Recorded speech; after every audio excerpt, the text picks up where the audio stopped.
कोलकातार पीतबास लेन ठारे डकात काली पूजा स्थानीय अंचल में आलोड़न सृष्टि करिछि। 22 फुट उच्चतार एही प्रतिमूर्ति विसर्जन हुअंती नाही।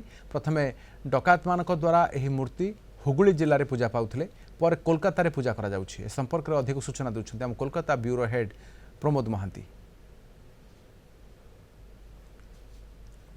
ये हूँ कोलकातार डाकात काली पूजा। आम जानती जे डकायत माने जितेबाला अतीत डकायत करने को जाऊे माँ काली निकट में आराधना कर प्रबाद रही।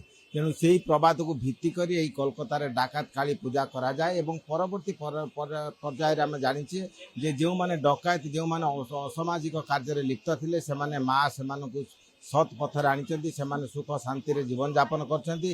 तेणु से आभिमुख्य को से प्रबाद को भित्ति कर चतलार डकात काली पूजा करा जाए। आम देखा पाउछन्ति जे दर्शकों भिड़ लगी प्रति वर्ष ये डाकात काली पूजा एक नूतन रूप निए एवं चलित वर्ष विशेष चमक सृष्टि कर। Kolkata video person Krishna Pramod Mahanty, Kalinga TV.